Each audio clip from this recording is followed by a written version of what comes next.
के निषाद होने के नाते मछुआ समुदाय के लोग ज्यादातर नदियों के किनारे रहते हैं। जो है ताल खाल, क्योंकि पहले हाईवे नहीं था, नदियों से सारे व्यापार होते थे और ये राष्ट्र निर्माण में इनकी सबकी महत्वपूर्ण भूमिका रही। अंग्रेजों से सीधे लड़े और गाजीपुर बलिया ये गंगा के किनारे सबसे ज्यादा ये आजादी का सबसे पहले बिगुल फूटा।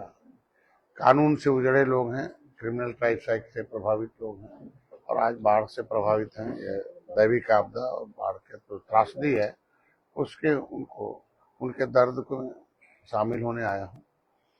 और अभी तक जो समीक्षा में आया कि अधिकारियों ने बेहतर कर डाल दिया है, तो भी राहत सामग्री हो, चाहे स्वास्थ्य हो, चाहे उन्हें राहत की किट दी गई हो, चाहे जो भी हो, अब उनके बीच जाऊंगा। अगर कोई दिक्कत रहेगी तो अधिकारियों से वापस करूंगा। कुछ जगहों पर खतरान की समस्या जैसे उनसे मिलेंगे और माननीय मुख्यमंत्री जैसे जारी करा के उसको आगे फिर उसको प्रभावित कराएंगे। मुख्यमंत्री को धन्यवाद देना कि बाढ़ से प्रभावित लोगों को समय के अंदर लोगों को सुरक्षा और जो सम्मान और उनको राहत मिल सके, उसके लिए हम भी टीम के एक सदस्य हैं। तो क्योंकि ये एक हफ्ते के दौरे पर मैं निकला हूँ, इससे पहले पश्चिम में था, उधर था। इधर अभी कल मैं बलिया था, बलिया में देखा कि सभी संतुष्ट थे। कुछ कटान था, मैंने दे दिया। मैं आज गाजीपुर हूँ, कल मैं बनारस रहूँगा, परसों चंदौली रहूँगा। इसी तरह से कार्यक्रम लगे हुए हैं। विशेष रूप से था कि ये सभी ज्यादातर निषाद पार्टी के कार्यकर्ता हैं और आज के दिन में जब से ये पार्टी खड़ी बड़ी हुई है तब से सम्मान तो इन्हें मिल ही रहा सरकार के साथ, कि हम सरकार के साथ और अपनी समस्याओं के समाधान के लिए सब लोग एकजुट हो गए। तो इनकी जो समस्या है अभी तो फिलहाल बाढ़ से प्रभावित लोगों को राहत दिलाना और उनके दुख दर्द में शामिल होना आज का मुख्य उद्देश्य है, यही है। मंत्री जी, आज से जीएसटी की नई दरें लागू हुई हैं, क्या लगता है आम जन को कितनी राहत मिलेगी?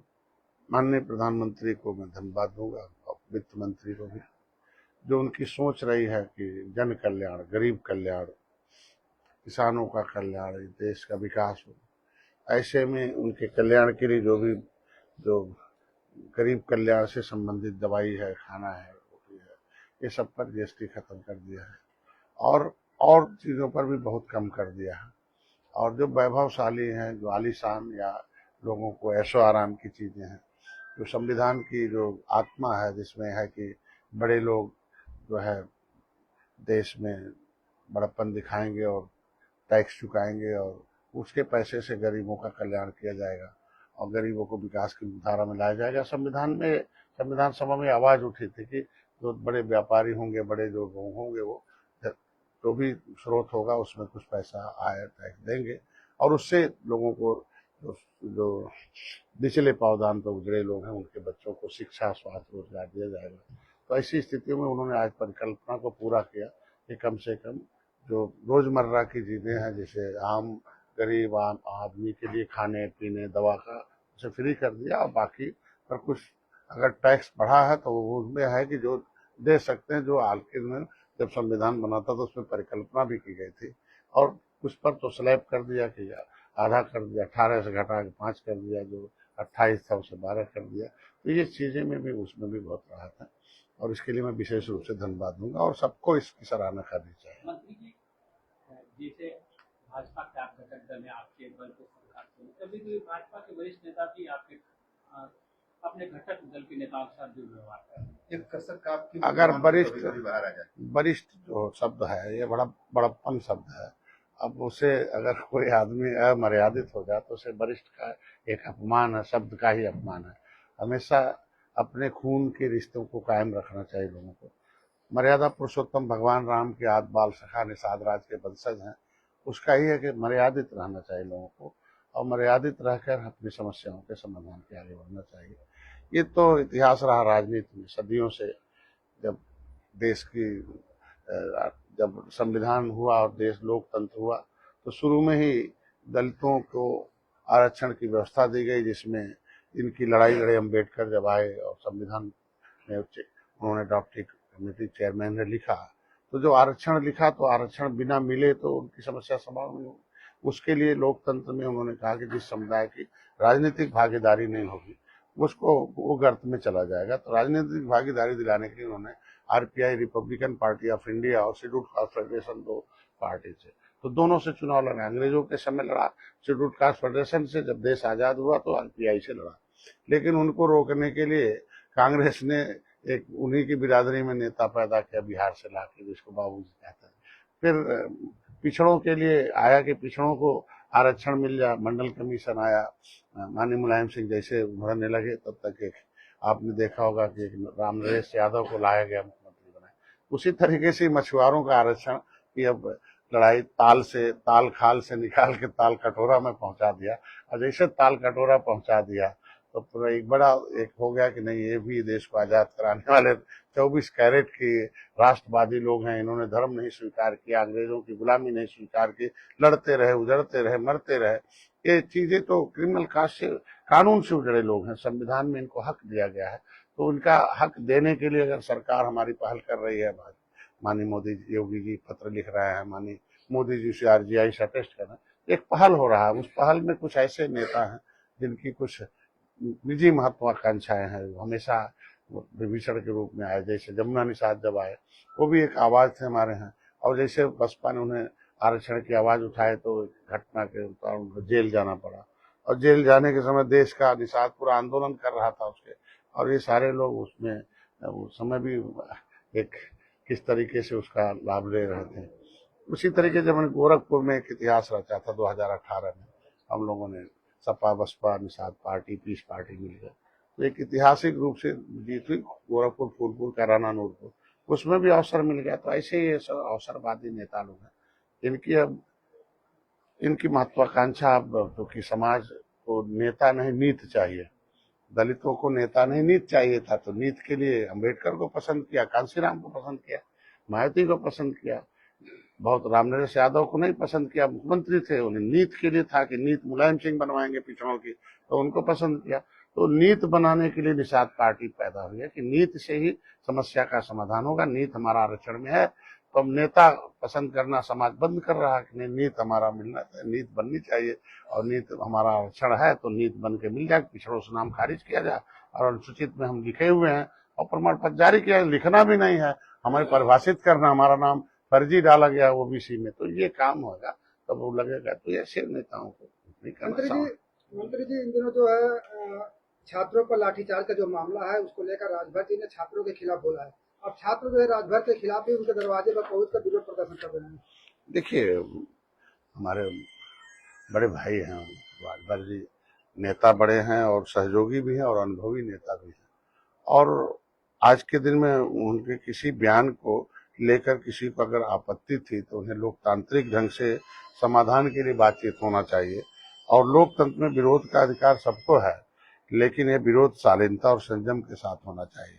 ऐसा नहीं है। आज के दिन में भैया हमेशा शिक्षा के लिए रोज आवाज उठाते रहे कि शिक्षा फ्री होनी चाहिए, एक तरह की शिक्षा होनी चाहिए, संविधान में हक है नौजवानों को। अटल बिहारी वाजपेयी ने कहा था कि दो कुछ न दिया जाए, दो चीज दे दिया जाए, शिक्षा फ्री कर दिया जाए और चिकित्सा फ्री कर दिया जाए। तो हम और भैया तो बार बार बोलते रहते हैं। अगर मैं युवाओं से भी अपील करूंगा कि वो हिंसा का प्रदर्शन के बजाय संवाद का रास्ता अपनाएं, और राजभर जी सदैव गरीब, वंचित और पिछड़े समाज की आवाज उठाते रहे हैं, और उनका सम्मान करना हम सबकी जिम्मेदारी है। गलतफहमियों को बातचीत से दूर किया जा सकता है, ऐसा नहीं है। हम लोग हमेशा नौजवानों के साथ रहे हैं, युवाओं के साथ रहे हैं, ऐसा नहीं, उसको दूसरे रूप से नहीं देखा जाना चाहिए। केतकी सिंह की बेटी का एक बयान वायरल हो रहा है कि वो समाज सपा के लोग उनके घर पर धरना दे रहे थे, उनकी बेटी ये करे कि मेरी माँ होती तो फाड़ देती है। देखिए, आज के दिन में टीका टिप्पणी पर हम लोग कोई बयान नहीं दे सकते, किन परिप्रेक्ष्य में बयान दिया वही दे तो बेहतर रहेगा, और सपा को बयान देना चाहिए। और जहाँ जिस बात को लेकर किया जाए, किसी भी नेता के खिलाफ कुछ बोलने से पहले सोचना चाहिए कि वो किस विभाग से संबंधित है, वो विभाग उस पर काम करें, विभाग बयान दे। भाई राज संपत्ति का मामला, राज संपत्ति बयान दे कि सच्चाई क्या है क्या नहीं है। किसी की इस तरीके की मतलब अमर्यादित टिप्पणी करना, अमर्यादित भाषाओं का प्रयोग करना, हमको लगता है लोकतंत्र बहुत अच्छा नहीं है।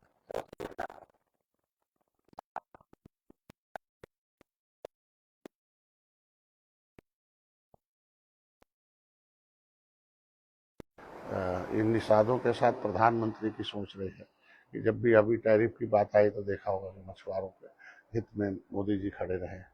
और एक प्रांत श्रीलंका में है, तो एक द्वीप था, उसे कांग्रेस के समय श्रीलंका को दे दिया था जो भारत का था। वो पूरे मछुआरे रहते थे। हमेशा मोदी जी मछुआरों के साथ नीति और योजनाएं बनाकर, माननीय मुख्यमंत्री जी ने भी मुख्यमंत्री संपदा योजना, निषाद राजबोट योजना, मछुआ कल्याण को शिक्षा स्वास्थ्य के लिए इनको दिया। तो हर पहल पर हमारी सरकार इनके साथ खड़ी है। परमानेंट इनके लिए हम करेंगे कि इनके लिए स्पेशल पैकेज देकर बाढ़ प्रभावित क्षेत्रों में एक तो कम से कम इन्हें शिक्षा और इनको रोजगार पर शिक्षा दी जाए और उनको आत्मनिर्भर बनाया जाए। और महिलाओं को उनको जो भी जितनी भी सुविधाएं हो सकती उन्हें देकर आत्मनिर्भर बना दिया जाए। तो आत्मनिर्भर हो जाएंगे तो ऑटोमेटिकली वो समय आने पर इस त्रासदी से लड़ने के लिए, इस त्रासदी से उबरने के लिए वो हमेशा तैयार रहेंगे। और कुछ सड़कें उड़के परमानेंट, अभी देखिए हमारी सरकार ने पहले की सरकारों में आप देखे होंगे कि बाढ़ आने पर किस तरीके से लोग आज के दिन में बंधे कहीं इस तरीके से नहीं है, कोई कैजुअलिटी नहीं हुई है। समय एक जियो टैग करके सबको दिया गया, 2-4 कहीं छूट गए तो उनको भी बाद में सर्वे करा के उन्हें जोड़ा गया। और मतलब जिस तरीके का हम लोगों ने राशन वितरण किया होगा, शायद इतिहास में इस तरीके का, लोग फोटो खिंचाते थे, दर दूर फोटो खिंचाए, हम लोग खाली उनको सही मिला कि नहीं मिला और उनके पूरे के पूरे उनके जिस तरीके से सामान्य लोग भी भोजन करते हैं उस तरीके की सारी सामग्री उस पैकेट में दी। तो परमानेंट इलाज के लिए, परमानेंट बाढ़ प्रभावित क्षेत्रों में एक विशेष जो है योजना बनाकर सड़कें, शिक्षा और रोजगार के साधन दे दिए, आत्मनिर्भर बनाया जाए। और जल को भी आय का स्रोत बनाया जाए कि अगर उनको हम कलेक्ट करते हो, बड़े बड़े डैम बना देते हो, तो जल पर आधारित इनके आय के हम जल की शक्ति का मतलब हम उसको आर्थिक शक्ति के रूप में बदलें। तो ये हम इस पर चर्चा जरूर करेंगे, क्योंकि ये हमारा जो जल है वो प्रभावित तो करता हमें, तो हमको कहते हैं कि उस जल से भी हम जल के प्रभाव को कम करें और उसे हम एक नई चीज पैदा करें। जैसे हम जल रोक के बिजली पैदा करते हैं और जल वही है, तो जल रोक के हम मछली भी पैदा कर सकते हैं। लोकल जितने भी बाढ़ प्रभावित क्षेत्र हैं, नई टेक्नोलॉजी के माध्यम से और जल पर आधारित तमाम बायो जो पॉन्ड्स हैं, जैसे आज के दिन में तैरती हुई जल पर खेती कर दी जाए, तो उस पर भी जो आज के दिन में नई नई सब्जियां हैं, फूल हैं, ये सब उगाए जा सकते हैं। तो आय के स्रोत उनको दिए जा सकते हैं और रोजगार के साधन दिए जाए, और उसके वजह से जो शहरीकरण का जो एक तरीके से जो लोड है वो कम हो जाएगा और उनको दिल्ली बम्बई कहीं और नहीं जाना पड़ता। हमारी सरकार की सोच है। मंत्री जी, बिहार चुनाव आ गया है और आप बिहार चुनाव में कहीं नजर नहीं आ रहे। बिहार में भी बाहर आए हमारी सरकार की प्राथमिकता है, और निषादों में और बाहर आए उसके लिए ही आज के दिन में हम चिंतन करते हैं। इसीलिए उनके लिए मैंने 14 किताबें लिखी और निषादों के दर्द को पूरे देश की आवाज हमने प्रधानमंत्री जी को दिया है। बिहार की भी एक समस्या बड़ी है कि बिहार जब देश आजादी के समय जब प्रेसिडेंशियल ऑर्डर हुआ जब, तो वेस्ट बंगाल एक प्रांत बड़ा था और उसमें संविधान जब 1931 में फर्स्ट इंडिया एक्ट बना तो अनुसूचित जाति की सूची 1931 में बनी, 41, 51 में रही, 61 में, ये सब रही। तो बंगाल में केवट मल्लाह बिंद अनुसूचित जाति की सूची में है और बंगाल से बिहार अलग हो गया। तो शुरू से ही बेईमानी है देश को आजाद कराने वाली जातियों को कि देश प्रदेश अलग हो गया और पन्ना भी अलग हो गया, पन्ना ही गायब हो गया। तो मैं चाहता हूं कि जो उत्तर प्रदेश से उत्तराखंड अलग हुआ तो यहाँ की जो व्यवस्था है उत्तराखंड में मिला। आज के दिन में बिहार से झारखंड हुआ तो झारखंड में, तो जब हम पंजाब अलग हुए वेस्ट बंगाल से, वो फिर से लागू होता बिहार में। हमको लगता है कि जागरूक कर रही है। एक बड़ा सा वहाँ एक जो संवैधानिक अधिकार यात्रा का सम्मेलन होगा जिसमें सभी बिहार के लोग जुटे हैं, सारे लोग तय करेंगे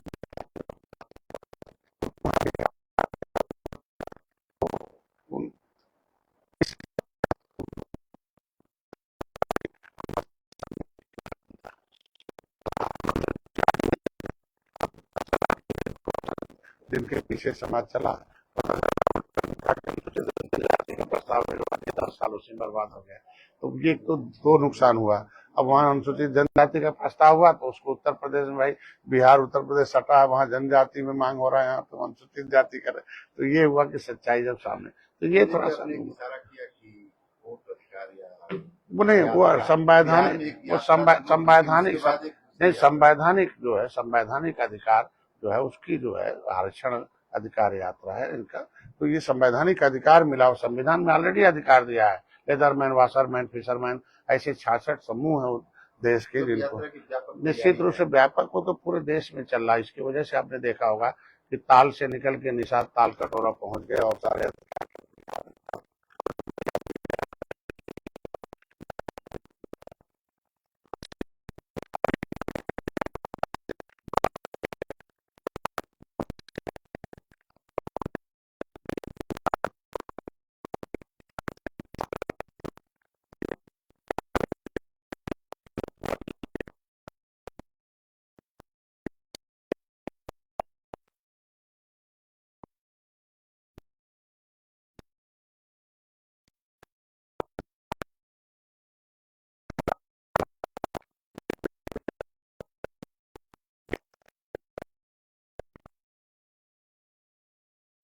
बीजेपी जो है छोटे दलों को जो है खत्म करना चाहती है, और इस संबंध में आप भी मुख्यमंत्री जी से मिलने पहुंचे हुए थे, पीड़ा थी। नहीं, देखिए, जिस दल की कोई दल वो खत्म होते हैं जिसकी कोई विचारधारा नहीं होती है, वो दल बनाकर अपना दलगत राजनीति करते हैं।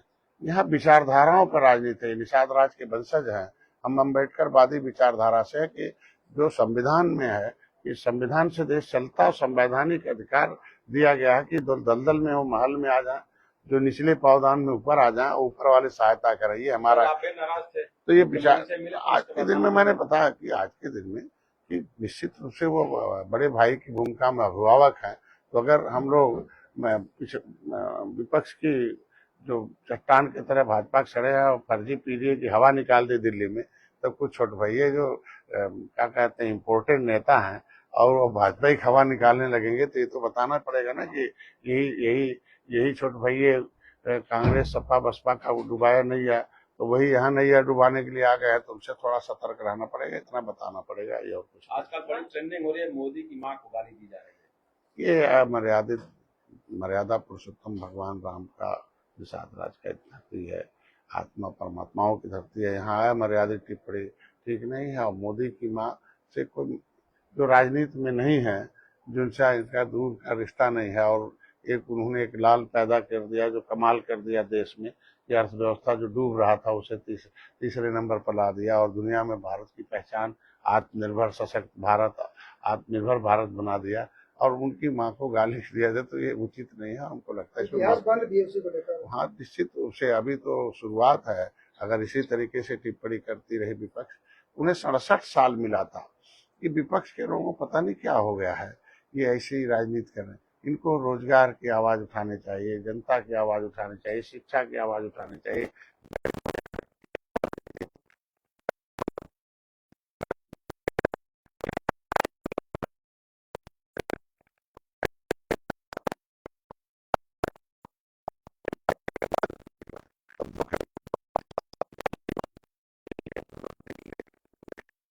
जनता देगी, चूंकि जनता जनार्दन है।